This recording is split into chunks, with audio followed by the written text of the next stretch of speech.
minds think alike. Great Minds Podcast. Great Minds think alike. Great Minds Podcast. Great Minds think alike. Great Minds Podcast. Great Minds think alike. Let's rock. You're now tuned into the Great Minds Podcast. You're now tuned into the Great Minds Podcast. All right, welcome to the Great Minds Podcast. This is Derrick. This is Vaughn. And we your have boy, Do It All, Dupre Kelly from the legendary Lords of the Underground. What's up, brother? D, we're gonna put the accent on that E, man. Dupre. Dupre. Dupre. All right, Yeah, we got like you. that. Dupre. Yeah. All right, so brief intro. Hip hop heads, you already know what it is. For real. So we Do It All, representing North New Jersey. Yes, sir. For the legendary Lords of the Underground's actor, rapper, producer, and a little bit of politics that we'll get into a little bit later. So appreciate you pulling up, man. Appreciate your time. Yes, Man, appreciate thank you for you. having me, man. I see y'all too, man. Y'all getting those great minds together over there, huh? We trying, brother. We're trying, man. We're trying. Yeah. We're trying. All right, so Dupre, I guess dig a little bit into your background. What got you into music? What's your upbringing like in Newark and everything? Let the people know. I mean, let's start with the background. You know, born and raised in Newark, New Jersey.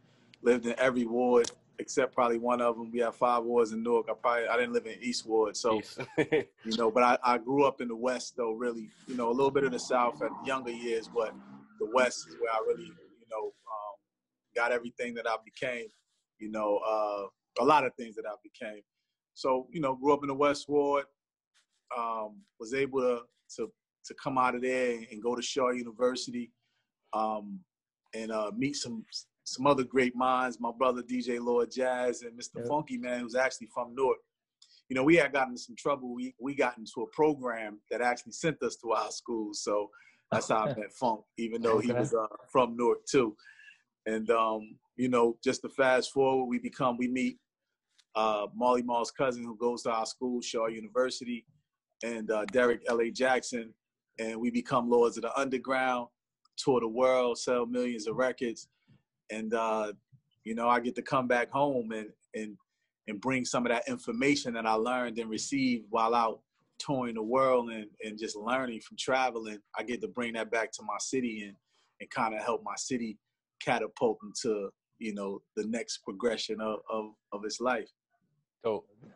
Oh, that's dope. That's dope. So with Shaw University, that's the HBCU. So That's right. so what made you say you got some trouble? You had to go to Shaw?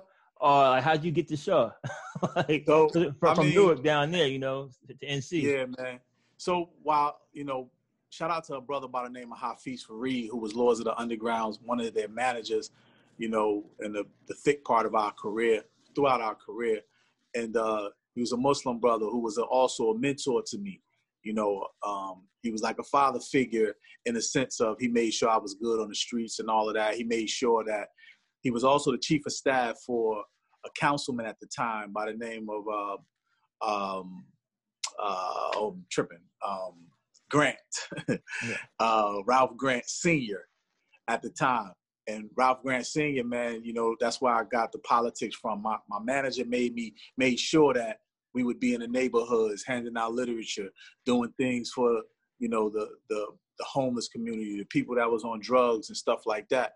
And when I got into my trouble, you know, I had this program that I had to go to, and Ralph Grant, who was the councilman at that time, my manager, they fought for me in court and got everything reduced where I had to go to school. And that HBCU school was a school that the councilman went to, Shaw University. And I played baseball, so when I got in trouble, I lost scholarships. I lost any opportunity of playing baseball except that Shaw accepted me. And when I got down there, hurt my knee, and I was just in school. But I was glad to just be in school. And, you know, when you're destined to something to happen, man, it kind of follows you. Right. You know, I thought I was leaving hip-hop alone to go to college because of this program that I had to be in, or it was go to jail. And then hip-hop came there and found me. So I teamed up with 2 brothers who are my brothers for life, and we make up Lords of the Underground. No doubt. And plus going down to NC from Newark is a drastic change. So the pace is slower. Yeah. You know what I'm saying? So you're able to experience that and kind of get away from the hustle and bustle of being up top to go down there. So let you focus a little better. Yeah, one of the best experiences I've ever experienced was going to Shaw University. in so many different ways. You know, it changed my life. No doubt. So when they told you, you need to go to Shaw University, what are your first thoughts? I mean, you a city boy. Hey, so what are you thinking? I was going to go somewhere and play baseball anyway. I just thought it would be a high division school or something. And, you know, I was just happy that I wasn't going to have to go to jail. Take me anywhere. Take me anywhere. Yeah. So, when, you know, and I knew that the person that was vouching for me to get me in that school, you know, came from that school. I mean, I'm a frat guy too. You know, Okay. My fraternity is Alpha Phi Fraternity Incorporated. Okay. His frat is Alpha Phi Fraternity Incorporated. See, I grew up without a male authoritative figure in my life at the, you know, from 8 up. You know what I mean? So, you know, those type of men and those type of young boys in our communities, we gravitate to those male figures who have some type of success. And you know, success is relative. I'm not just saying money, but somebody who seems that they're about something, somebody that feels like they're going in the right direction, somebody that's doing something different or in a different mindset. So I gravitated to all of those gentlemen that presented themselves in my life. Yeah. All right. And real quick, did you got your name Do It All from North Tech, correct? Yeah, man. Shout out to my man Kenya Reed, man. I used to tear the frame out of those rappers in the hallways with my man Ali with those big hands beating on the wall. And my man, one time though, you know, I was running down the hall and I saw my man Kenya. Shout out to the Slushkey boys. That's what our crew in school. But I saw my man in the hallway and I ran by him. But this my guy, so I didn't really dap him up. Yeah. He like, yo, what up, dude? You just gonna run by me like that? You ain't gonna dap me up? I'm like, yo, I'm late for baseball practice. He's like, but then you just come out of the computer meeting and then I see you at the such and such meeting. Doing it all. Like, there he go. He was like, they already called me Du, which is short for Dupre.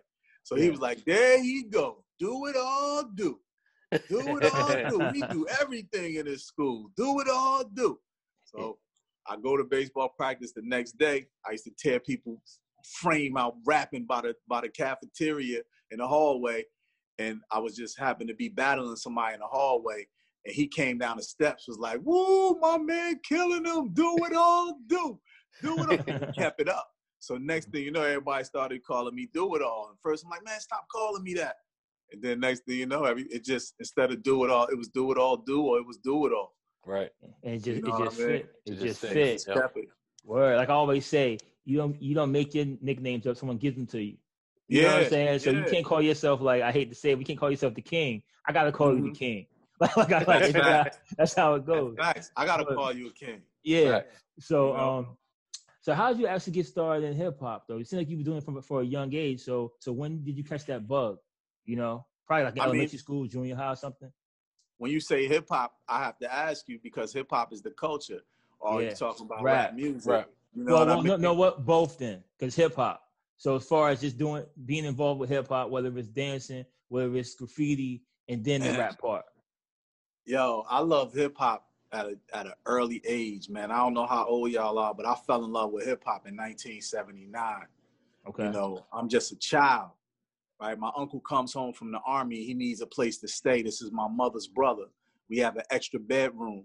She let him stay in the bedroom. He comes in. I smell funny aroma, which I'm thinking is a funny cigarette, but it's weed now that I'm grown. It's weed, you know, and he's fighting praying mantis insects in a shoebox. And he's playing a 12-inch record, which was really a 12-inch vinyl record on a record player back then. And the beats that's over and over is a hip, a hop, the hip is with a hip, a hip, hop, you know what I mean? So over and over. So I'm like, what is that? Because that's not what my mom's is playing in the living room. Not at all. You know what I mean? And this is new. I've never heard this before. So that made me get into the culture of hip hop.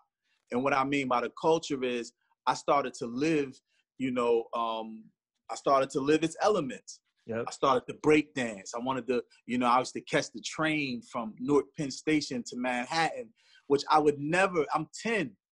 I would never tell a 10-year-old now to catch the train from Newark, New Jersey to Manhattan, but I was doing it.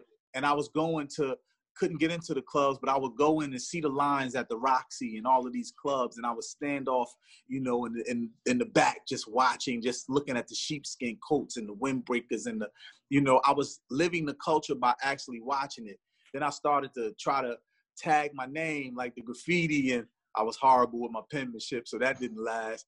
You know, I was a better popper than breaker, so that didn't really, the dancing part didn't last. The fashion was cool because we could always get fly, but you had to get the money to get fly.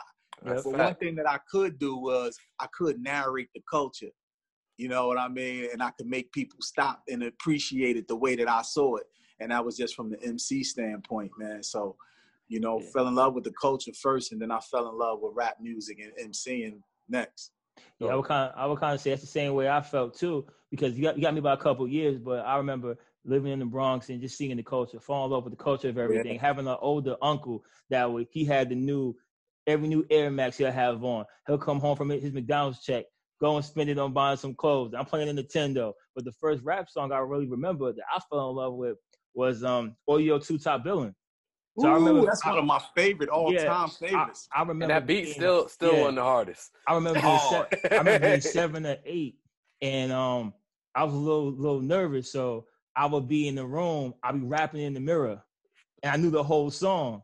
And then my mom's like, "What you saying back there?" And I'm saying, MCMI, people call me, no, you feel no guilt. Here's no scratching.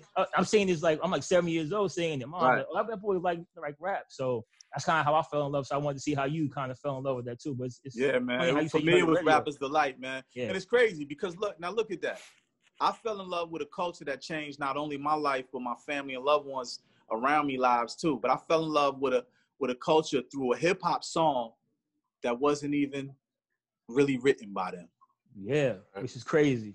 Yeah. You see what I'm saying? So I fell in love with a culture that changed my life that was actually somebody else faking to be like somebody that was actually of the culture. Right. Yep.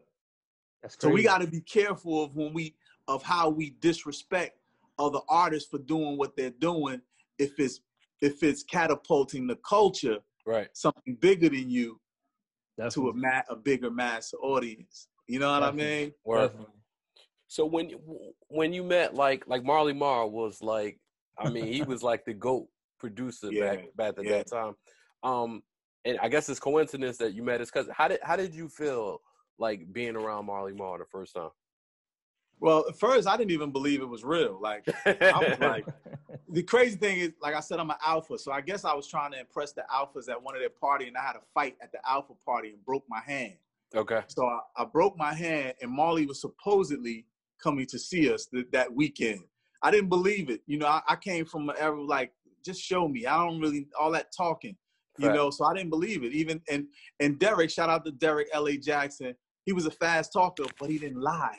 You know, usually the ones that's fast talking, they got some, so that's what something by you. Yeah, I'm like, he always talking fast. Yeah, my cousin Marley, you know what I mean? I'm gonna get him come down here, telling you he gonna, you know, put you on up. I'm like, man, we in North Carolina, I'm only in Queens. For real, it don't sound right. You know what I mean? It makes sense to me.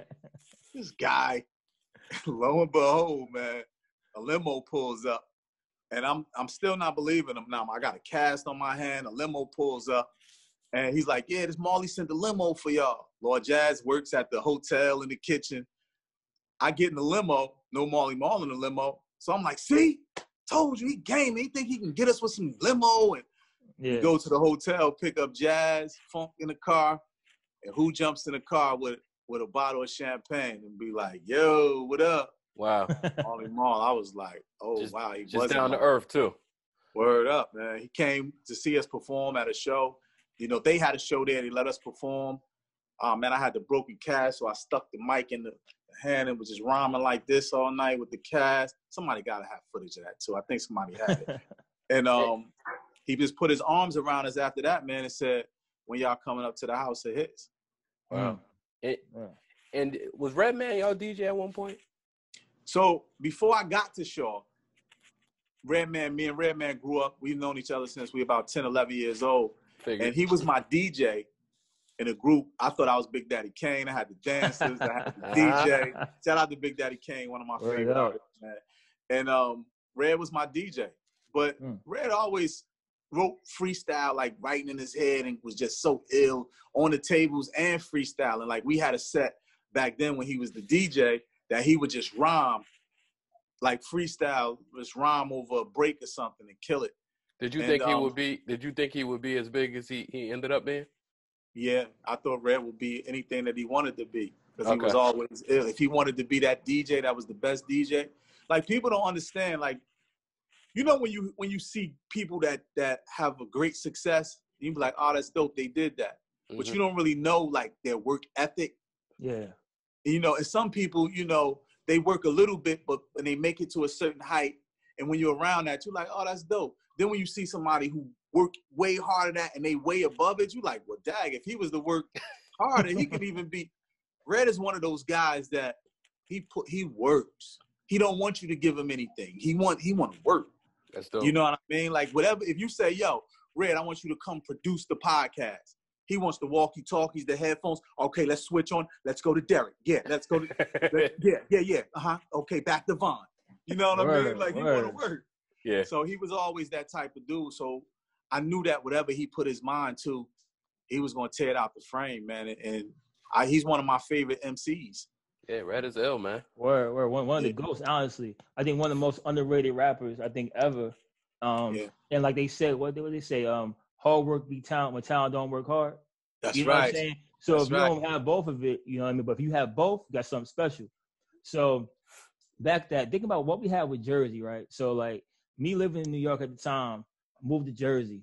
So my uncle used to always tell me, man, we always could tell a Jersey cats from New York cats when we see them, blah, blah, blah, blah, blah, by the way they dress, by the hats by having a fade and stuff like that. It's like back in the day, she told me stuff like that.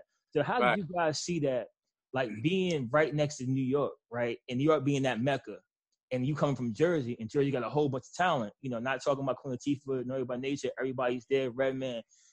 Is there like a chip on your shoulder at that time? Like saying, like, we're going to show how nice we really are? Nah, you know what? I felt like Jersey was, you know, I feel like black people, we nice to everybody. It's like we the friendly, people don't realize that about black people.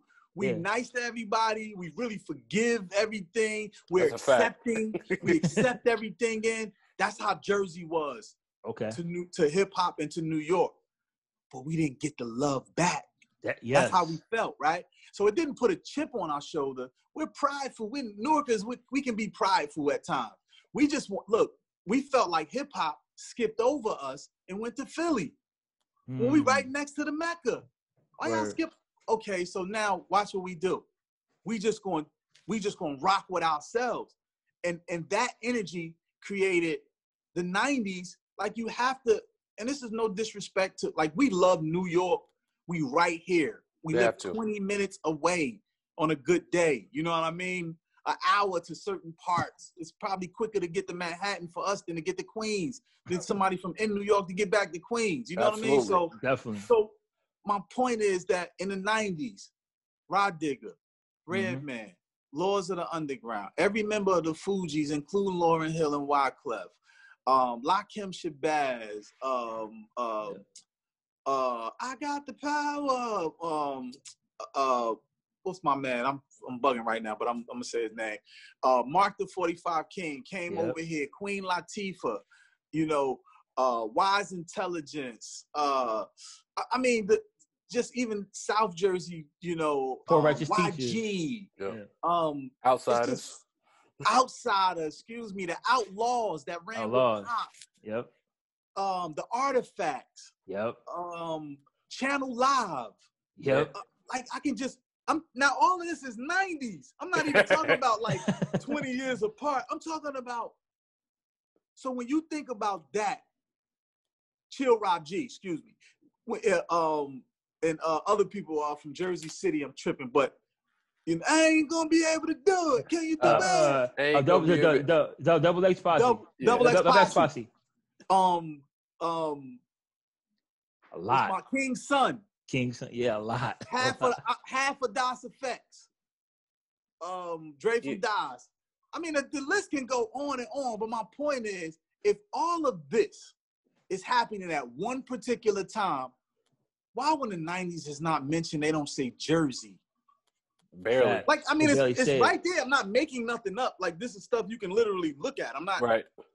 Yeah. So why don't say Jersey? Because I just named all of the multi-platinum groups. Oh, for sure. Yeah, for sure. In the same time span. And you know what I do? I look at that time span as like my golden era of rap. Everyone has their own little golden era, but from the 90s to 99 to me was like the part where it's like, that was everything that I felt. And it seems like Jersey, the thing about Jersey that was so dope and unique is that everyone was different. So like you'll look at something, and the 90s to me in general, everyone was different. So I didn't even say Naughty by Nature. Pardon me. Oh, I forgot about that. Excuse me. Look at Naughty by Nature, right? So you got everybody Apache. Apache, yes. I'm sorry. Yeah. I gotta say these names. We deep out here, dude. Pardon me. We deep out there. We know it though, but it seems like during that time there was so much. No one was riding waves and riding styles. They were making their own music. You had so much to choose from. So how did it feel putting out music during that era, where it's really the golden era of hip hop? I think. Like, how did that feel being a part of that? You know, did you know it when you was doing it, or you really didn't know? You just were saying putting good music out and everything was flowing. You know, we had certain guidelines in the 90s. One of them was you didn't sound like anybody else. Yep. You sound like anybody else, you were whack. You say a lyric that anybody ever said, you were whack. You're biting. Mm-hmm. You take anybody's style, you're biting. You name yourself. If you're DJ Von and I name myself MC Von, I'm biting. So you see, that's how we came up. It's nowhere near like that now. Yeah. No. But that's how it was when we came up. So that energy made us say we have to be better than you. Even if it's friendly, we have to make something that's better than what you just did. Right. And it can't be like it. So I can't make a Drake song better than Drake, because even if I attempted to make a Drake song that sounded similar to Drake, even using different words, I'm whack in our era. Not now, but in our era, you're whack. So I had to make a better song than Drake that was not like Drake's. So it created a competition. It created this energy like, my stuff is going to be different than yours. The more different it was, the better. And if it was dope and different, oh, you won. Right. Mm-hmm. You know what I mean? So that created all of these hits. That created all of this legendary sound because everybody was striving to be different but better. Right. It's no longer like that. You gonna say, D? So at what point in your career you guys are doing music? At what point are you like, wow, like we here? What song would you say gave you that feeling? Chief Rocker. Chief Rocker. Chief okay. Rocker. Yeah, because when anytime you we had 5 number ones, a few of those number ones that are rap charts though. You know what I mean? Funky Child. Mm-hmm. Funky Child, Funky Psycho, Child. and all of that. But Chief Rocker hit crossover top 40. So that crossover top 40, I don't know what it is right now. I don't really follow the charts that like how it is these days. Right. But back then in Billboard, crossover top 40 was like, that's a different type of money. Yeah. At one point, we're getting $80,000 a night. Now, wow. Nowadays that's probably the regular going. You know what I mean? For some top artists. This is 90s though. This is like mid. Talking 25 years ago. Yeah, right. That's different style. Yeah, different. So that was a different 80 than giving Ricky Rose 80 right now. You're supposed to give Ricky Rose 80 right now. You know what I mean? But this is then. So it was just like, that was different. That was different. Right. Yeah. You know what I mean? It's different when you can't even go through the airport with the money you pick up. When you got to wire it. Because $10,000 to set the alarm off. Absolutely. You know what I mean? It's just a different, and people treat you different when you hot, when you not, you not. Yep. You know what I mean? And so it shows you a lot. You learn a whole bunch of, for me anyway, life lessons when you have it and when you don't have it. True. And also during that time, how was the camaraderie between everybody? Because like you're out there when it's getting kind of a little volatile with certain things. You know what I'm saying? You having the whole East Coast, West Coast fake, whatever's going on there. So how was that environment for you guys then? Man, let me tell you, the 90s is doggy dog world.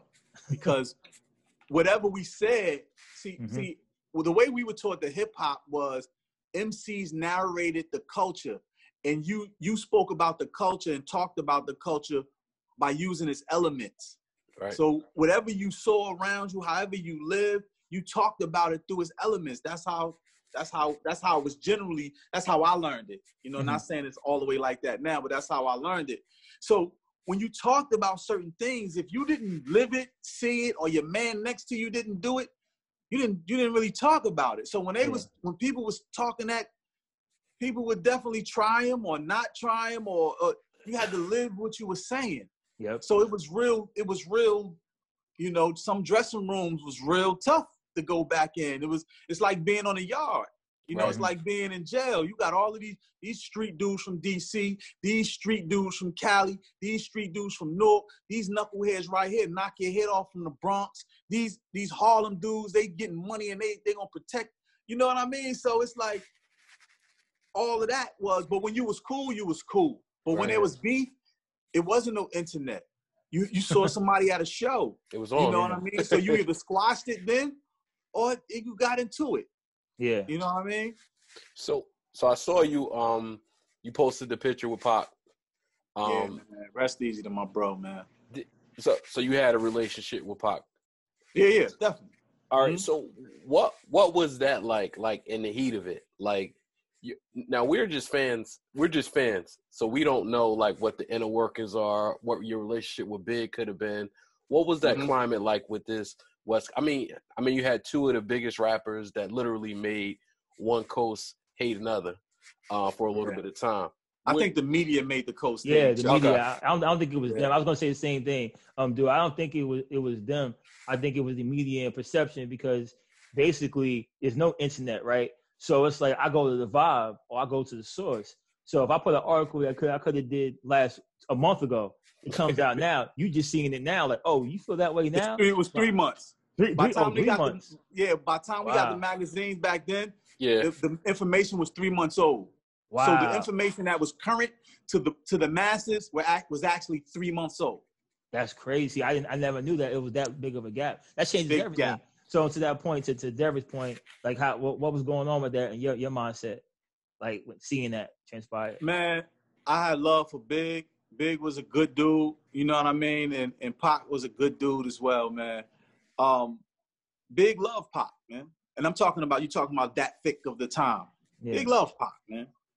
He ain't want no harm to come to dude. I could feel that. He didn't really do anything to him. You know what I mean? Yeah. Like, you got to understand, like, the mentalities. You're talking about a West Coast mentality and the East Coast mentality in the 90s. So that's not blood crip. That's not gang affiliated, other than, you know, maybe some Latin Kings or, you know, up in New York or something like that, or maybe some certain gang that's getting drugs that's not like a blood crip affiliate. But it wasn't no, you know, or mafia, but it wasn't no, the West Coast mindset was totally something different. Yeah. When you banging on the West Coast, and because I have friends who are guys who banged on the West Coast, your head is on a different type of swivel out there in the West Coast. So the things that Pac were looking for, if it was on the West Coast, it might have been validated. Right. You know what I mean? But the things that he was looking for from these East Coast dudes, they weren't really associated with it like he thought they were. Yeah. They wanted a totally different type of time on the East Coast. Right. Mm-hmm. But the people that were associated with that dudes used that as manipulation. Yeah, putting the battery in his bag. Or did catch him slipping. Right. They catch him slipping. And that's the thing. I tell people that the fact that these guys were so young, like, we got to understand, like, we don't realize how young they were at the time. We're in our 30s, 40s, and stuff like that. These guys are 23, 24 when they pass, 25. Like, it's a whole different mindset. So when I'm 25, I'm 39 now. I think totally different. Right. I thought when I was 24, 25. So we didn't have a chance to see them grow and mature, you know. And like you were saying, three months later for some info, that's a big difference. Like, I might, absolutely. You know, that's crazy. Yep. So I might be doing that. I might even think about that anymore. And then when you see me, spark it up now. Spark it back up. I'm like, oh, you mad about that still? Like, huh? I just saw you. Like, you can just be with somebody, and then they can go on tour and read a magazine. I'm like, yo, I was just with homie. He ain't said nothing. Yeah. That was something 3 months. He probably forgot he even said it like that. Or the magazine and switched it around and made him seem like he said it like that. You know what I mean? Like, you got to be careful, man, because, like, if I'm with you, Derrick or Vaughn, and somebody might try to befriend me that got a problem with you that you don't know you even got a problem with, but now I befriend them, and because you're friends with me, I give the vouch, and all they really trying to do is get close to you to bang on you. Yep. You know what I mean? So it's like young boys on the East Coast wasn't all the way thinking about it like that because they wasn't in that life like that. Biggie, he wasn't in that life like that no more. He's a rapper. He ain't thinking about that type of stuff. Yeah. While Pac is still around gangsters. Yeah. Real one. He's still living amidst that world. So he's thinking, oh, these fools just tried to, when really they ain't even know what they was in. Yeah, and that's why I kind of think, and you know better than us do, but I kind of thought with Pac being, because that's one of my favorite rappers of all time, always since I've been like a kid. So I always would follow everything. Genius, man. I would always follow everything with him, and I was one of the few. It was funny because growing up, I'm one of the few dudes that I was all about Pac, and people on the East, like I'm in the city, I'm in Jersey, they're like, "Yeah, what are you talking about?" Like, it's like this is big territory. I'm like, no, Big is dope. That's my guy too. But like what Pac is saying is different. Like it hits me different. So I always felt that he should have stayed. He was a great rapper, but he cared too much about other stuff. So he was very emotional type of cat. So he was putting himself in situations that he didn't have to do because remember, he's the money guy. So the money guy supposed to be back in the back. Like, no. You can't be front line. Now you gotta be back here. So I think that his personality was always front line. So he wasn't always getting that reciprocated back to him from people. So it's like, you could love somebody so hard, but you're not getting it back.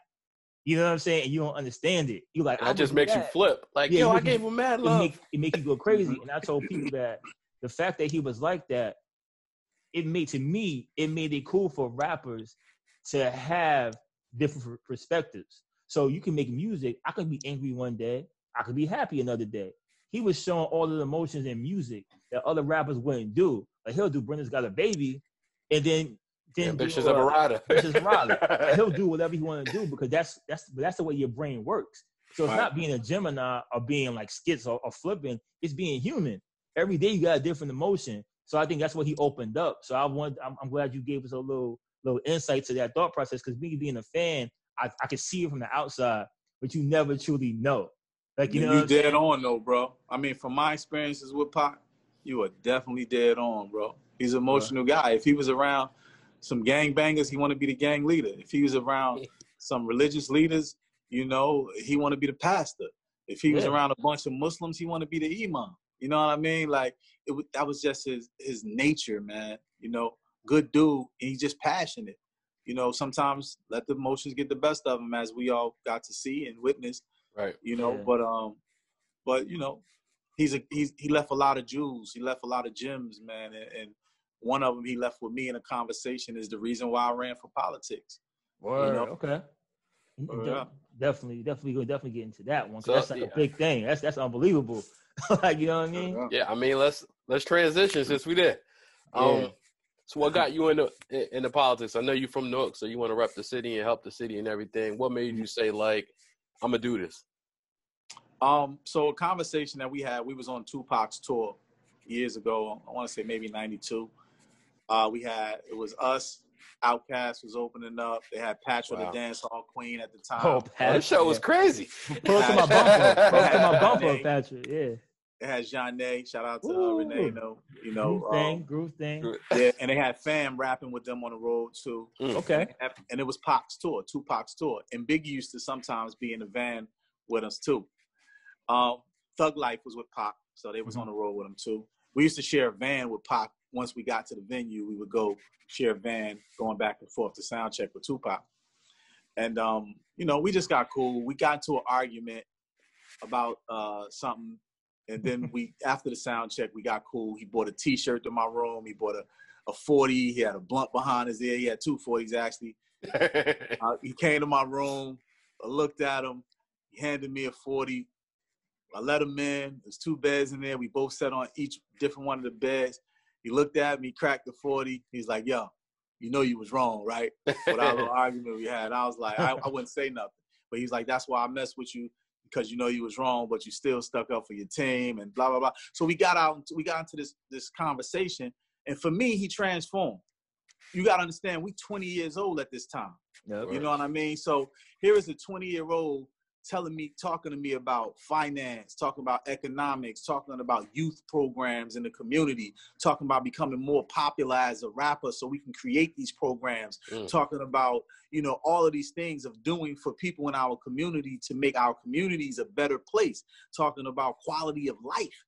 I didn't understand what he talking about at that time. You know what I mean? But he said something to me. He said, then we have to do something we don't want to really do. And I was like, what you talking about? He's like, man, we might have to run for, you know, an elected office. I was like, man, what? Run for elected office? Ain't nobody trying to be no politician. He was like, trying to call something through. He's like, that's what we have to do, because they make laws. They create legislation. You know, until we create our own laws that validate us, then we're going to always be oppressed by them. Like, this is him talking at 20. I'm like, man, we ain't no politicians. We rappers. Yeah, he's 20 years ahead of you at that point. Word, fact, crazy, bro. So it just makes me go to say, as I started to evolve and to grow and get older, I said, you know what? Who is living out his plan? Because he mentioned names that he wanted to do it back then. He mentioned Common doing it in Chicago. He mentioned Ice Cube doing it in Central Los Angeles. He mentioned Tretch doing it in East Orange. He mentioned me and Redman doing it in Newark, New Jersey. So I started to ask myself as I started to get older, and I remember my old manager kept me in the neighborhoods anyway. So I started to say, how can I give the information that I gained and learned, how can I give it back to the people? You know, and I started to connect with what he was talking about. And I said, man, you know what? I've done everything Pac said do. I created programs within my city. I've assisted programs within my city. I've helped families. I've did all of that. The only thing I didn't do was run for elected office until I did. Wow. That's dope, man. That's dope. So he put that on your spirit, and that's, you said 92. This is years ago. Yeah, that was 92. He did that. Yeah, and that shows you somebody thinking like that at 20 years old. Like, I wasn't thinking about that at 20 years old. Like, I was thinking like Derrick was saying, like, it's what we're getting into tonight. I'm not thinking about that. So so throughout that process, did you find any kind of like detractors telling you not to do it, or or any roadblocks to try to take those steps into politics? Yeah, I mean, look, man. What I started to learn as having my nonprofit, I have a nonprofit organization called 211 Community Impact. And with this nonprofit, my only agenda is to add on to the whole of progressing, moving forward, to do good for whoever, the people, right? Excuse me. With that, I learned, wow, some people don't want you to do good. Yeah. For good. Some people might, or your perspective of good, of what you think is good, it's not good to somebody else's perspective. Right. Example, they murdered all of our leaders. Yeah. So somebody thought it was bad. I don't know for who. Yeah. We can argue for who. Yeah, we got an idea. But somebody thought it was bad, right? What I learned with politics, or when you have a nonprofit, somebody thinks it's bad. You can be getting books for disabled children and a reader to sit there and hold a book for them, and somebody's going to think it's bad. Right. It should be more money paid to the book holder, because that's inhumane for the book holder to be holding the book. Somebody thinks something is wrong with something. That's just life, right? That's just the cycle of life. Everybody is not going to agree with what you agree with. There's millions of people who bought Laws of the Underground records. There's millions of people who did not. True. So does that make us not go platinum? Does that make us any less at what people consider we did to the culture or not? Maybe yes, maybe no. It's just life, man.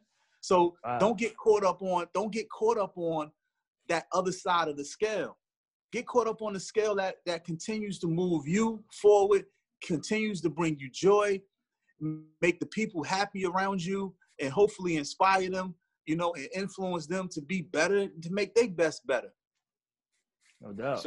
So as you're learning this, how are you taking this in? like as you learn at all these roadblocks, like of people not wanting you to do what you deem is good, how was that? How are you taking this initially? Man, I'll be lying to you if I say sometimes it don't get under my skin. You know what I mean? Because I'm a human being, you know, but I'm learning how to deal with it by facing the roadblocks. The roadblocks are actually lessons to me. You know what I mean? They check my endurance. I treat it almost like a big brother sometimes. Like, you know, like if you got a brother or uncle or a cousin and they just playing with you sometimes, they be like, oh, don't come past here. And he might have did it too hard or in front of somebody or a chick might have been out there. And you like, he just, now you got to rough him back to show. You know what I mean? Next thing you know, y'all rolling in the dirt or y'all stuff. Y'all ain't really trying to kill each other because y'all family, but y'all just trying to prove a point that I can hold my own and I'm man enough to. But what it did, though, it both strengthened or taught you both something. That like I ain't going to do that to him next time. Yeah, either not to do that again or handle it. You know what I mean? Something. It teaches you something. And that's what the roadblocks do. And I think if we look at it as a teaching tool instead of as a tool of destruction that breaks down little parts of you in increments, you know what I mean? Like, don't look at it that way. I mean, I don't look at it that way. Try not to. And it's not easy all the time. It's not easy because when, I tell you this, when I campaigned the first time, right, I had to get acclimated to their system. And that system has been that way for hundreds of years, right? 100 years or more. So I can't expect to come in and say, no, we're going to do it like this. Without any pushback. Yeah. Dolo. That's not realistic. Yeah. Yeah, don't sound, I'm not saying anything is possible, but that don't sound realistic. Right? Anything is possible, but that don't sound realistic. That's a fact. You know what I mean? Like, come on. I think when we change that mindset and just deal with reality, I believe I can change the world. Do I think I can blink my fingers and change it? No. You see what I'm saying? Like, it ain't changed. I'm snapping, ain't. You gotta put that work in. I know if I put a plan together and I'm like, yo, D, yo, Von, yo, I'm telling you, if we move like this, if you get 20 other dudes and we can it'll be slow, but I bet you some things gonna change. Yeah. Right. Word, like you said, you don't take a loss, you learn. Like I feel in any experience you learn from, you know how to move, move accordingly. And I do know, so you are running again, correct? Coming up. Yeah, I'm definitely gonna run. All right. In the city of Newark, New Jersey, definitely need that because I think we always need, positive young black males doing stuff because people can relate to you. You know what I'm saying? I think a lot of times we lose touch, not us, but people that are running for these different seats. They don't look like us. They don't talk like us. They don't think like us. So it's hard for us to relate to them. And then we might not vote. They get put in, and we wonder why things don't change. Right. We're sitting like, hey, what happened? Nothing changed. Well, you didn't vote for them. You didn't want to change. So besides political, I know as far as music, I know you got music coming. So I heard that Insomnia joint. Man, shout out to Laws of Underground, man. Shout out to Mr. Funky, man. Shout out to DJ Lord Jazz. Shout out to the Snow Goons too, because they produced it. And shout out to Uncle Los, man. That was tough. That was tough too. And Derrick and I always go back and forth. So we always say like, all right, I feel that rappers never lose how to rap. You just either two things you do. You don't want to adapt. Right. Or really you don't want to adapt. You just like whatever. You don't care. But Rakim is Rakim. Right? We heard Rakim on the new Busta album. We know what that's about. Yep. So when I heard you, I'm like, yo, I know. And he's on Benny the Butcher album too. Is it Benny the Butcher? Yeah. You want somebody? No, he ain't on Benny's new joint. Or West Side Gun. One of them. He's on one of the Griselda projects too. Yeah, Slick Rick's on the West Side Gun joint too. Yeah, Slick Rick. Yeah, Slick Rick. Yeah. Two songs on there. To my point, dude, you proved that point. I'm like, yo, the whole team, it sounds like the flow never left. Yep. And I always think so. It's kind of like riding a bike, right? So when you take a hiatus and then you come back to the mic, how's that transition for you? Man, it's like a workout. Like, it's like, you got to get in the gym a couple of times. Yeah. See, for me, hip hop, I like what you said that, you said it, they don't really lose how to rap. I think that, hip hop has always been informational. Right. Hip hop is information. We talked about it started off as talking about the social injustices that we were going through in our communities. Yep. That's why we rapped like that. It was a rap. Let me tell you what's happening in these here too. Like the message. The message is crazy. Yes. It's crazy. You know what I mean? Like it was that type of storytelling. Let me tell you how we being oppressed. Yeah. Let me tell you about these social ills, these social injustices.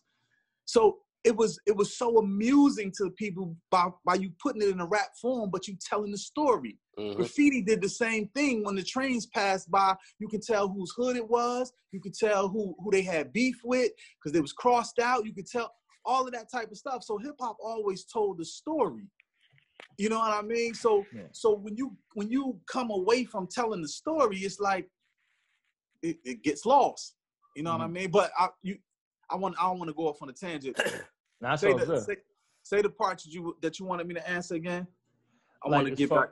As far as coming back to the booth after taking that time, right? How was that transition for you? Yeah. So that transition is kind of like I said. You got to get in the gym a couple of times, but for me is as long as you are living. That's just maybe just call me old school. That's the way I come from. I have to talk about from a standpoint what I'm actually living, doing, seeing, touching, tasting, or my crew around me who is in arm's reach of me is actually living. So just like Usher talked about Jermaine Dupri's situation when he was singing. Right. He got it bad and all that type of stuff, but it was really Jermaine Dupri's story. Like if it's amongst my circle or if I have to be involved, don't get me wrong, all rappers exaggerate. Yeah, we exaggerate. Yeah. You got to embellish a little bit. You have to embellish, yeah. But for the most part, that's the way I was taught. So if you listen to my music from then to now, you can see what I was eating. If I was eating, Chinese chicken wings, shrimp fried rice, or was I on some lobster and steak at that moment? What type of car I was driving? I'm in the G-Ride, or am I in this range thing? Or, you know what I mean? If I had a chick, or if I'm out here being a thought box, you know what I mean? Like, you can kind of tell if you listen to the rhymes. You can tell if I had jewels, if I didn't, if I was low on the bread, if where I was at. You can kind of tell. That's how we used to tell. That's how fans used to tell what was going on in Atlanta. There was no internet because they listened to the music. They would tell what's going on in Milwaukee because they would listen to the music. That's how you can tell where people were from. That's why we all sounded so different. We love Oakland because Oakland was Oakland. You feel me? Definitely. Now everybody, because of the internet, the door has opened so wide that some people from Brooklyn or Harlem can sound like they from Atlanta or Miami. Mm-hmm. And that's no disrespect to them. It's just that wasn't the way when we were out. You know what I mean? Everybody sound like where they came from. Exactly. And we respected that sound because that was identifiable to that location until the internet came. I know. No, that's so funny you said that. I was talking to my man about this, and I'm like, yo, we were going back and forth because I love Pac. He from Brooklyn, right? So he loved Big and everything. So we always go back and forth. I'm like, yeah, I'm like, Big, my man, blah, blah, blah. And I sent him something about Pac. He was like, man, everybody, I couldn't get into that over here. In Brooklyn, I'm like, listen, that's the point of music. I said, you think everybody that know with 37, whatever State Street is that Jay-Z talk about, been there? Exactly. I'm like, no. I'm like, the thing about music is it takes you somewhere. So me growing up, I listened to everything. I listened to Outkast. That made me feel like Atlanta. What's happening in Atlanta. Then I would go hear some Ice Cube. What's going on in South Central, right? And then you hear they say music will take you to certain places. That's the point of it. So now, that's the point. And if it goes platinum, right? So if 1 million people buy it, it all ain't from here. How do you think Master P would get popping? And he could just go down in the South and wreck shop. You can tour just in Texas and be a millionaire. And kill it. Be a millionaire just in Texas. Just in Texas. So I was saying that's the part of music that people, I feel that up here, Northerners, I think because we know where hip hop started, a lot of times we kind of hold it in the headlock. Like, nah, it ain't official. Like, nah, it's millions of people buying this stuff. So music is supposed to take you to certain places. That's what I think the 90s did more than anything. It took you to certain places within the globe. And internet came, and then internet, everybody sounded like could be everybody. They're from Atlanta now. You don't know who's from Atlanta, who's not. You know what I'm saying? Yeah, I couldn't tell you, man. Unless they say it. I do like the homies Migos, though. Yes. See, I like Migos. Shout out to Migos, man. Those dudes are very, very talented, and I always said that. I get the bag and flip it and tumble it. I get the bag and flip it. Yeah, he sick. Like and I think that's and they catch you. You just gotta you just gotta accept that the flow's not this classic New York flow. You listen it's to different, it for man. It's okay. Yeah, it's okay. Yeah, but you know what? Okay. It's melody driven. So like dudes like Migos, dudes like Young Thug, they got melodies. Even little dude Kodak Black, right? So you hear what they putting out. It's melodies to what they're doing. So these dudes are very smart. They know how to make music. So I think that like it. You can tune it. Put on something else. That's it. It's easy. It's and easy. Shout out to Griselda and them, man. Benny and Conway and Westside. Because they bought that for everybody who was missing that old flow. Like that's it. Dude. And I tell Vaughn this all the time. Everybody, we got a group chat. We get going. I said Benny and Conway could step in the '90s and have zero problems. Facts. Yeah. Like you could drop them off 20 years ago. That's fact. They're gonna fall right into the pocket. They have and I like what Benny did on the last album. Yeah, because they went from like the grungy kind of like RZA reincarnated sound to he got the Hit Boy. So like he got the universal beats, he got the soul tracks, different, he got the boom bap, and I like what Benny did. Like he switched it up. He rapped about like his life. He rapped about his brother. He rapped about like his mom, being a single mom. But you see that though? He went from talking that real, what we was just doing. Right. Yep. Now he getting some money now. You can hear it. That's the MC, progression. like that's the way we was taught. If you follow Benny from his mixtapes, Conway from his mixtapes, all the way up to now Westside from his, they telling you their life story. Yep. So if they still talking about right now, and it's not in the context of a story, if they still talking about like he's selling this and that, and it's not a reflection and that he doing this right now, he lying. I know. Yeah. And they're not going to do it. Exactly. That's why you like his joint, because now he starts talking about his moms. It's progression. Talking about how him and his girl, I had to follow me home in the what he say? She followed me off the lot. Off the lot with the car, something like that. Yeah. Come on, man. Yeah. Now we following these. Now she following me home off. Come on. That's real talk. I bet she really did follow him home off the lot. Oh yeah, for sure. Yeah. And that's the progression. I think as you get older, because I think it was like something missing where it was a while that I think maybe like 2007, 2008, a lot of people that were like older hip hop felt that they were lost. Right? It's like, I don't see nothing I can relate to. Like, I don't see, you got like Bow Wow and this going on, and I can't get into that. I love Ghost, but Ghost ain't coming out that much. I love this, that. So you were going back and pulling up old Hov. You were pulling out old stuff. Old Nas, yeah. Old Nas stuff. And then you had a few people that would pop up that you still would listen to, but it wasn't coming out. Now it seems that like, it's like this wave where if you were an older hip hop fan, they realize that there's a lane for you. Yes. Most of the rappers that you like are older too. So like you look at the rappers, like Eminem's probably the best, right? Eminem's almost 50 years old. Yeah, like, you know what I'm saying? That's how it makes sense. So as you get older, your fan base gets older. We still want to hear that. So I think I don't know when it changed, but it seemed like people, older rappers, the rappers that were out in the 90s realized that, hey, people still want to hear me. You know what I'm saying? Like, so for you making music, when did you realize that, you know what, people still want to listen to this? Like, I know I got something for everybody still to hear. Man, I tell you, when I realized it, it'd be the whole real deal, man. I was down to like my last 15 grand, right? And I didn't know what I was going to do. I'm like, man, it's crazy. Long story short, my man, he ran, he got a Stanley steamer. Okay. Like, yo, come over here and work with me. I'm like, work?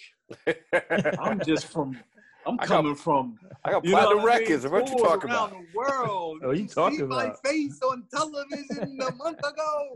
You know, I ain't like, fool. Do you want to eat? I'll give you. I'll make sure your money get a little. And I'll make sure you're right. Yeah. Long story short, man, he was, looking out, making sure that I didn't really have to work like that, but I still would have to learn the whole process. Gotcha. So I went with him this one day. It was a grueling day of working, But I was like, wow, this ain't me. Like, am I just going to submit? Am I going to give up of all the success I had and say, now this is me? I was like, nah, that's not it.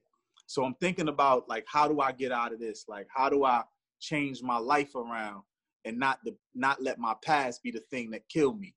Right. You know what I mean? So I said to myself, all right, I'm thinking this on the way. I'm on the turnpike, New Jersey. I get to the toll booth. I see Redman. Now, this is my bro. I've been calling him, no return calls. You know, he's got the #1 movie. Now they filming a television show. You know, I'm like, this fool ain't calling me back. I'm in my own mindset. I'm in my own, hell within my mind. So I'm blaming my homie because he's not calling me back, not thinking he's shooting a television show, shooting a movie, he's working. He'll get to you. You know what I mean? So that's you trying to pull somebody else down while you in your own little, smut. You know what I mean? I just happen to see we go through the toll booth at the same time. Now, if you know Red, he's not really a flashy guy. You know what I mean? He got jewels and all that. He ain't gonna wear them. Not really. You know what I mean? Unless it's an event. This day he came through in the drop BMW convertible 6 when they first came out. Oh, he was in his bag that day. Piece of jewelry that he got on. Or shine on my truck, so I'm looking down at him like in the toll booth, and we catch eye. And he like, yo, what up? I'm looking at him in my mind. I'm like, oh, all right, now I'm about to flip on him because he ain't calling me back. Pull over to the side. He looking like $1 million. Pull over to the side. He jump out like, yo, what up? And I look at him like, what up? He look at me like, yo, you been working? That's what he said to me. Like, so I flipped. Yeah, I've been working. Why you don't call the homie back? He was just calm. Yo, he gave me the mental beating of my life, as a brother should do. You needed that. Facts. Elbow in the rib. And he just was like, yo, bro, I don't owe you nothing. Damn. He was like, yo, you my brother, but I don't owe you. You know, don't come at me like I owe you something. And then he hit me with yo, man, you was the one on our blocks that used to make the drug dealers give money for cookouts. You was the one who got money up to get the extra coats for the children on our blocks who ain't have coats. And you was the one that blah, blah, blah. And you was the one. Now you can't figure this out. When you inspire everybody else. He told you to tighten up. Yeah, I mean. Yeah, look within yourself. You got help for all these, but you can't help yourself. You can't figure it out. Like, I'm your brother. I can help you if it's a dire need, but I don't see a dire need. I just see for you to figure it out. And if you fall that far, I'm here, but you can figure this out. Yeah, you ain't in a bad spot. Like the realest. And what I say I took from that moment was, I just called my man like, yo, I can't do this no more. And I took my money and I said, you know what? This is numbers. Lords of the Underground got about 4 million fans that still rock with us, right? Yeah. Out of that 4 million, I'm 1/3 of that. So I'm 1.3 and 333 and 33 cents, possibly, of those fans, right? 1.3 million, possibly. So out of that 1.333, then it's 1% to 10% might, maybe, spend $1 on anything that Just Do It All does. Maybe. Right. 1% to 10%. So I can go from making $13 to $133,000. Maybe. It's fat. Still don't even know. Worth a shot though, right? But if that's the possibility, then I'm going to cater to those 4 million fans to make that happen. Because if I can sell a bundle of this, a record of this for $25 and get a download for 99 cents, and sell his hat for $30 and sell his shirt for $25, and if I can average that into $1, averaging $1 times 133,000 people that might rock with me, then at minimum I can make 6 figures of $133,000 a year doing what I love to do. When I put that mentality in, I think I made about almost $300,000 that year. Wow. Yeah. That was just putting that mentality in. So it showed me you know, you got to understand, when you get a deal as an 18-year-old, 19-year-old, you're just still a child when it comes to a man's place. Yep. Right? You're still a child. But they put all of this money in your pocket and in your face that don't come with instructions. And then they cater to you. They make sure your housing is right. They make sure your rides are right. They make sure that you're eating. They make sure all of this is right. Here, Vaughn. Here, Derrick. You take this. So when they're not doing that anymore, it's almost like letting you out of jail with no programs, no contingency programs, no contingency programs. Give you a bus pass for $40. Like, yo, giving you a bus pass for $40, and you like, how am I supposed to survive? It's just that I went to school and had a different type of mindset and people in my life to make the trigger that other thing in me to go, wait a minute, you not this, this that has been this artist for all this time. You're actually this that became the artist. So go back to that core of who you really are. Right. No doubt, no doubt. And after that, man, I never turned around again. That's good, man. He was a real friend. It went from people saying, "Oh wow, look, man, that's the dude who used to be in Laws Underground.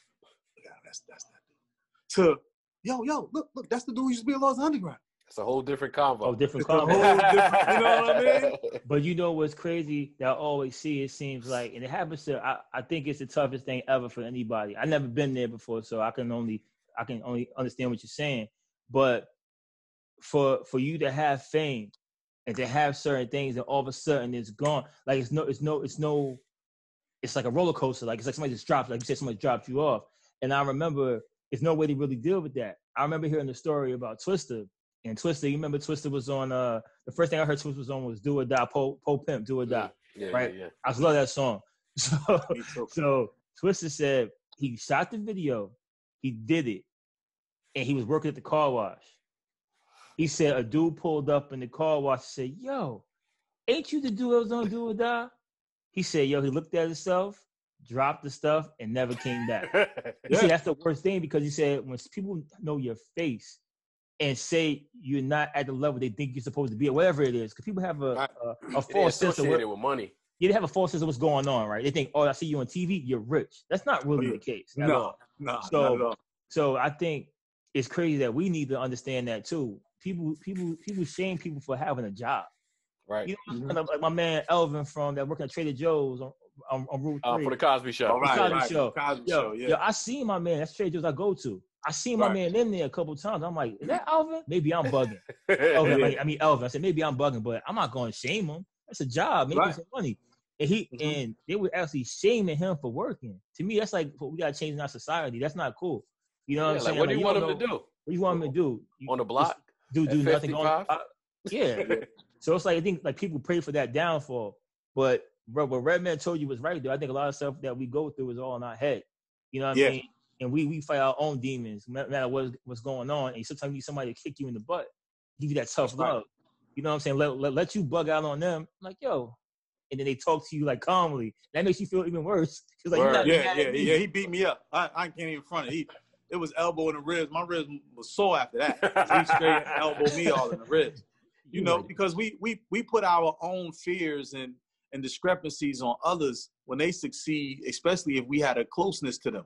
Right. Yeah. You know, if Vaughn pop off tomorrow and somebody say, yo, Vaughn, I wanted to give you this, such and such and such and such, Derrick might be like, damn, they don't want me. You know what I mean? Like, but and then that'll show who Vaughn is. Did he fight for you? Is it something? Or it can be a situation where he can be like, yo, because I'm the type of person to be like, Vaughn, they don't really want to rock me. Get it. Let's create something else on the back end and bounce it off of the platform. You're about to blow up. You know what I mean? That's your friend. Right. Yeah, you know what I mean? But the dude that's hating and not trying to, don't get me wrong, I'll probably be like, same thing. I'll be like, damn, Ron, they only want you? Okay. You got to do it. But how can we create this back door? To bring everybody up. Yeah. Right. You know what I mean? That's a team. But the person that be like, oh, they ain't you got to be careful of those people, man. Right. So when Doc came up to me and just hit me in the ribs on some, look, bro, nah, you inspired everybody else. Like, we here for you, but we ain't gonna let you just crap out like that. Like, you know what I mean? Nah, Yeah, he wouldn't have been doing you any justice if he threw you some cash. Nah. And you know what it is too? I think it's about. And he would have. He would have. I think it's that friendship. that friendship you have with people. And I think that friendship is when you doing stuff, when you teaming up with a friend and you doing whatever you doing, it's that bond that you have. And I think when you have a bond with somebody, you do those things. You go, nah, you know what? Nah, you want me? All right, you can't get both of us? All right, we're going to figure something else out because you have that bond. I think when you don't have that bond, then it's a problem. So, like, say if you get pieced together, like a group that gets pieced together. It's not organic. You didn't grow up together. You don't know each other like that. You met when you was 25. Now you in a group. So it's like, yo, I had 25 years before I met you. You know what I'm saying? And they don't give me this bag. Yo, all right. I see you later. Check this out, yo. Check this out, though. And this is what I'm still learning. And I'm just on my heart to say it to y'all, too. If you are doing anything in your life just for the money, then you're doing it for the wrong reason. Yep, 100%. And don't get me wrong. I want to be clear on what I'm saying. I'm not saying don't get a bag. I'm not saying that a bag doesn't come with certain things and you need a bag to survive and support yourself and your family. Most definitely. But if you are doing something just for that bag, you're doing the wrong thing. Yeah, and it's going to show too. Something's going to happen. You're going to burn out with it. Something's going to go wrong where it's going to show. It can show in the art. You know what I'm saying? You might do something half-heartedly, and people can see that. You know what I'm saying? Look at Adrian Broner. Word. Funny you said that. Dude. Fell off quick. He was in court, bro. He was in court. Hey, yeah. But he didn't love it. If he started doing it for the bag. He wanted to be Mayweather. Bag. Instead of being Mayweather in the ring, he wanted to be Mayweather at the bank. But you got to understand what Mayweather does. Mayweather don't drink. Mayweather run home from the club. Right. Like, you got to see that part of it too. It's a different work ethic. Yes. Yeah. See, people like to see the finished product, not the work that goes into it. So you'll see that. Man, people, you're right too, Vaughn. People want to enjoy the destination, but they don't want to journey there. Nah. Yeah, they just want to arrive. Yeah. Facts, D. So when does music drop? When's this new music dropping? I know it's dropping. Man, you know what? I'm getting on the phone tomorrow with the people that's behind the record with me. We've been kind of putting it, just kind of playing around. We dropped the Keep the Faith joint as giving some of the money to gun violence in our city, and we did it with the mayor. That joint, I did it with the mayor. It's called Keep the Faith. Shout out to my man Drew, who produced it along with Twin. And that record was just kind of, COVID really kind of messed everything up because I would have put the album out probably between January and March. Mm-hmm. And when COVID came, I was really gearing up for it. So now we kind of just test the waters. And now we're actually about to have the conversations again about putting the project out, you know what I mean? And put another visual out with it. We got about 2 visuals on deck. So It's coming out, man. It's called Brenda's Son. It's probably the most honest I've ever been in my music. I mean, I don't want to be misinterpreted though. When I say honest, I'm talking about the most personal. You're giving more yourself. Yeah, I've always omitted the personal. I feel like I've always been honest to a certain extent, but I've omitted the personal stuff. This one, I didn't omit anything, and I just started to. After the campaign, I wanted something to get me back into that writing spirit, and that vibe again. So I would listen to Marvin Gaye when he did the song when he left Motown. He went to London and he wrote the songs about his breakup, and he sent it to Barry Gordy, and Barry Gordy said, "Marvin, you a sex symbol. None of this is gonna sell. Nobody want to hear you rap, talk, singing about breaking up with a woman." Yeah, he was sleeping on that. What's going on? Yeah, it became one of his biggest records ever. Yeah. You know what I mean? That's because he shared his personal with it. That's why you get those magazines, what they call those magazines, that the tabloids. Those are so big. Because people want to know what they think are personal about you. Yeah, they need that scoop, man. They need the scoop. Yeah. So this album, man, Brenda's Son, is a reflection album of who I was then to who I have become as of right now, man. And it's narrated and guided by my mother, the entire album. That's crazy. That's dope. Yeah. Any features on there? I got Raz J. Baraka, the mayor of Newark, New Jersey. Oh, Raz ain't playing with these boys out here in that COVID. Yeah, man. he ain't Raz playing. be in his bag. Yeah, he's in his bag. I got Leah Janae. Okay. You know, Leah Janae, she did The Voice. I have, who else do I have on here? See, it's a personal album, so I didn't really have a lot of people on here. Right. Yeah, I can't even think about. Yeah, that's about it, man. I don't really have a lot of people on this album. I have a homegirl named Tia who's doing some background singing, you know. So yeah. All right. Looking All right, forward cool. to that. So Yeah, man. so we know do it all. Do you do everything? Right? Man. So besides Be careful doing what the moniker you choose. I know, Be right? careful. So besides doing it all, doing everything, when you chilling, what are you doing? What you watching on TV? What you cooking? What else are you into right now? Lately, man, I've been on some like learning how to cook vegan stuff. I'm a YouTuber. I go on the YouTube and I'll buy some mushrooms and figure out, just Google mushrooms or YouTube mushrooms and They got see everything. what I can create. I'm also a relaxed type of dude, man. When I'm not, I love creating. That's what really kind of soothes me and relax me, is being a creator. But I just like to chill, man, travel and just lay on the beach, be lazy. I love when I can be lazy and money still coming in, That's beautiful. So That's beautiful. for real. Any TV shows in particular? Yeah, man, I have one. It's a new streaming service called Vault.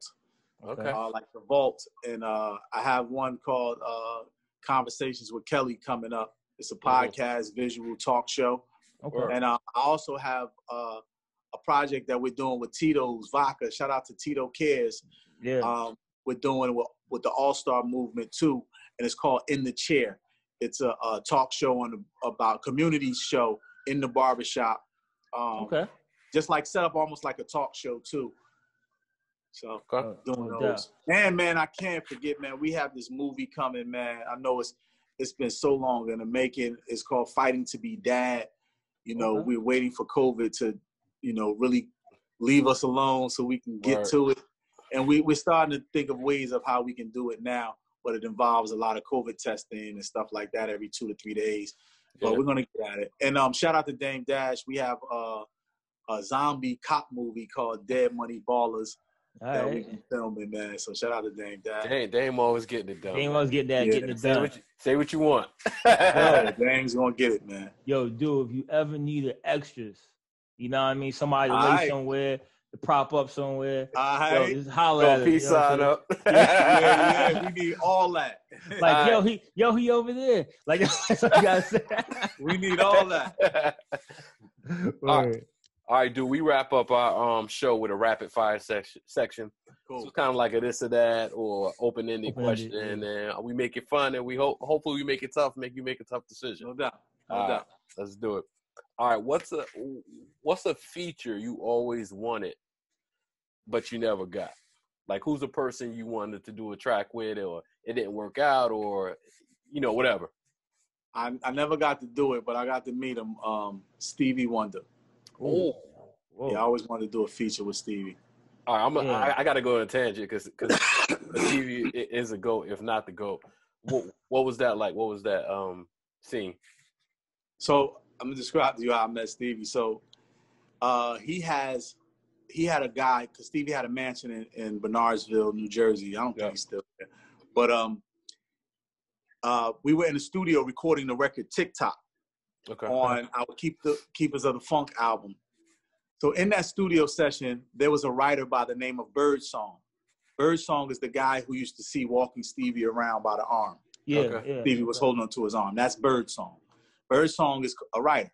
That's why we call him Birdsong. Right. Met him through Marley Marl. So the next day, a girl that I was dating at the time, it was her birthday.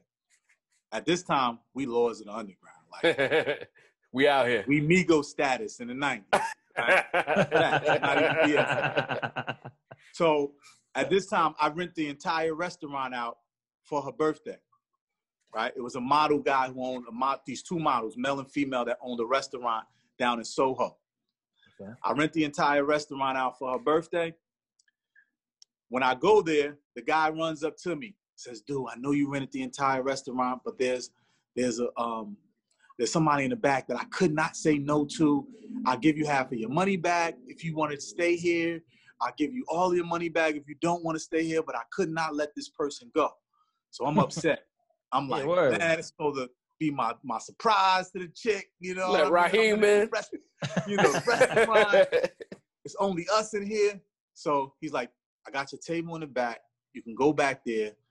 If you, whatever you want to do, I'm with it. I'll give you your money back or whatever. So I'm like, you know, I'm not trying to be too mad because I got the girl with me and I don't want to, it's her birthday. Right. So I go back to him. I'm like, man, you got to make it up to me somehow. We got to figure this out. I get back there. It's Stevie Wonder sitting at the table with Birdsong and a young pretty thing that Birdsong, who I was just in the studio with, recording TikTok the night before. Wow. So I'm like, this the universe or something. Word. So as soon as I walk back there with the girl now, Birdsong goes, do it all. Stevie, these are the guys I was in the studio with last night. Wow. Stevie go, Lords of the Underground. So now look, the girl, not just like him. The girl looking at Stevie with her eyes popped out. So I see it. I quickly see the interaction. I whisper in her ear, happy birthday. You played that one real smooth. Nice. She thought I got Stevie Wonder for her birthday. That's tough. And then he was like, no, come over here, eat with us. So she ate with Stevie Wonder for her birthday. I got to kick it with him. I told Stevie I wanted to do a song with him. And he Hollywood me, sure, you know. But of course, you know, that wasn't the place. But, you know, that would have been my dream song. I mean, you shot your shot, man. You did your best. Yeah. I bet she didn't forget that night. No. When I see her to this day, I'm like, anybody top me yet? Nope. I'll be like, nah, ain't nobody ever gonna beat that one. For real, Stevie popping up. All right, most memorable music show, Video Music Box, or Yo MTV Raps? Video Music Box for me. Shout out to Yo MTV Raps because Ed and Dre my brothers, but VMB, man. Shout out to Rob McDaniels. For real, and for anybody that doesn't know, in the Tri-State area, Video Music Box is the first thing. They showed everything first to me. Like I'll be up Nate hitting channel 13, to make it, and I would see it. So if you're not from the East Coast, you might not know that, but that's a very privileged show. It was our underground station, man. They showed MTV showed it to the nation, you know, and Video Music Box showed it from the coast. Word. For real. All right, what's a newer producer you want to work with? Newer producer that I want to work with. I want to work with Mustard, man. DJ Mustard, Mustard. Young fella can get it, man. Young fella be getting it. Yeah, I want to work with Mustard. Yeah. Mustard on the beat. Oh, because I want to see what he's gonna make me do or what I'm gonna make him do. Yeah, you coming from two different realms too. Yeah. He's dope though. I like Must, man. Yeah. I like Hit Boy too, though, man. Hit Boy's dope, man. I was in the studio with Hit Boy like years ago. I wonder if you remember. We went down to the A, and we wound up losing him. It was like a townhouse that was full of just weed, smoke, and music. Suspect-looking guys. Yeah, that's a lit. Nigga was right in there. He wasn't a nigga as quite yet, though.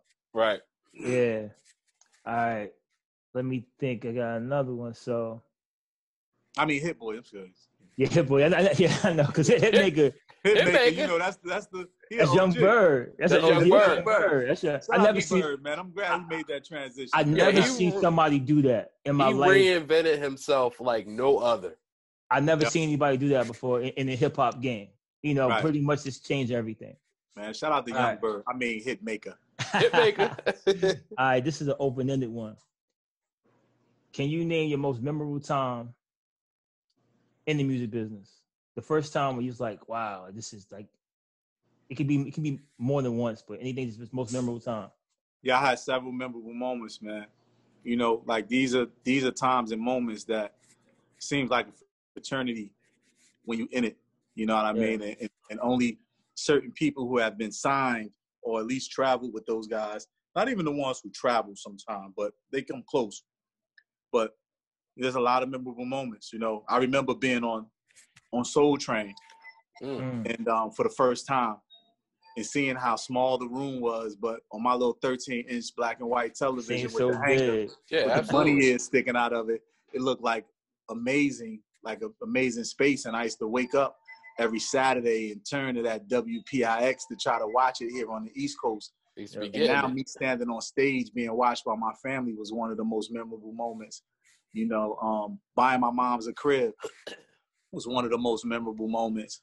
You know, seeing my brothers happy and seeing them see things for the first time, because I can't see it for myself. I'm looking from the inside looking out, you know. Right. Yeah. So to see how they enjoy themselves, it's like, you know, those things are dope to me, you know. So it's some of the things that, like, the memories that I can't never take back. It's people that come around me that tell me how I changed their life, or I have a memorable moment in their life that I can't even remember.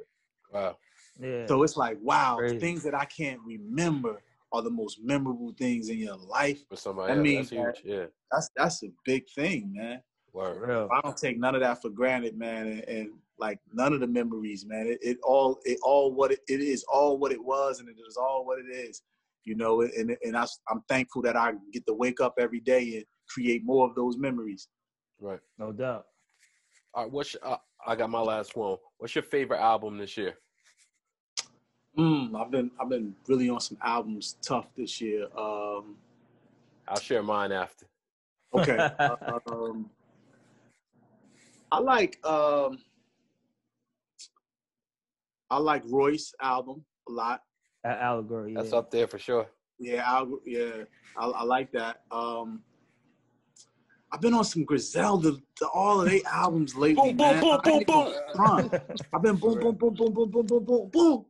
Yeah. I mean, you know what it is for me, man? Like, I love their clique.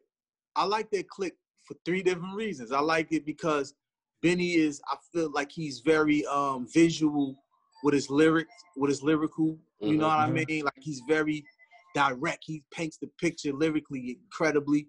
I think Conway, though, is more swag and he's crafty, swag man. murderer. You know he's what crafty. I mean? Yeah. His wordplay is vicious. I don't know what, you know? Yeah. But then you got the style guy.